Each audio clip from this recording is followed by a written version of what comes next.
వైభవ్ సూర్యవంశీ ప్రస్తుతం క్రికెట్లో పెను సంచలనంగా నిలిచాడు. ఈ సీజన్ ఐపీఎల్ 2026 రాజస్థాన్ రాయల్స్ తరపున ఓపెనర్గా బరిలో దిగిన వైభవ్ సూర్యవంశీ అద్భుతమైన బ్యాటింగ్ ప్రతిభతో బౌలర్లకు చుక్కలు చూపిస్తున్నాడు. కేవలం 15 ఏళ్లకే అంతర్జాతీయ బౌలర్లను చితక్కొడుతూ అన్ని ముప్పు తిప్పలు పెడుతున్నారు. తనదైన స్టైల్లో అలవోకగా బౌండరీలు, సిక్సర్లు బాదుతున్నాడు. ఈ క్రమంలో తాజాగా ఎస్ఆర్ఎస్తో మ్యాచ్లో బ్యాట్తో రెచ్చిపోయిన సూర్యవంశీ శతక్కొట్టాడు. కానీ ఇప్పుడిదే సెంచరీ మీద కొందరు ఆసక్తికర ఆరోపణలు చేస్తున్నారు. సూర్యవంశీ చేసిన సెంచరీపై పాకిస్తాన్ క్రికెట్ అనలిస్ట్ నౌమన్ నియాజ్ స్పందిస్తూ ఆసక్తికర వ్యాఖ్యలు చేశారు. వైభవ్ సూర్యవంశీని ఒకసారి వరల్డ్ యాంటీ డోపింగ్ ఏజెన్సీ పరీక్షిస్తే బాగుంటుంది అన్నారు.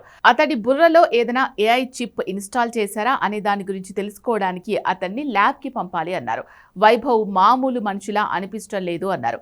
నిజంగానే వైభవ్ సూర్యవంశీ ఒక అద్భుతమైన ప్లేయర్ అని కితాబిచ్చారు.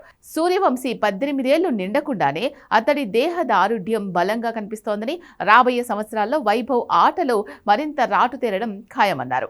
అగ్రశ్రేణి బౌలర్లందరినీ ఉత్తి కారేస్తున్న వైభవ్ సూర్యవంశీ బ్యాట్లో ఏమైనా స్ప్రింగులున్నాయా, లేక అతడి మెదడులో ఏఐ చిప్ పెట్టారా? టీనేజ్ వయసులోనే ఇన్ని భారీ సిక్సర్లు ఎలా బాదుతున్నాడో తనకు అర్థం కావడం లేదంటూ వ్యాఖ్యానించారు. ఇప్పటికే సూర్యవంశీ 8 మ్యాచ్లు ఆడగా 234 స్ట్రైక్ రేటుతో 357 పరుగులు చేసి ఆరెంజ్ క్యాప్ రేసులో 2వ స్థానంలో ఉన్నాడు.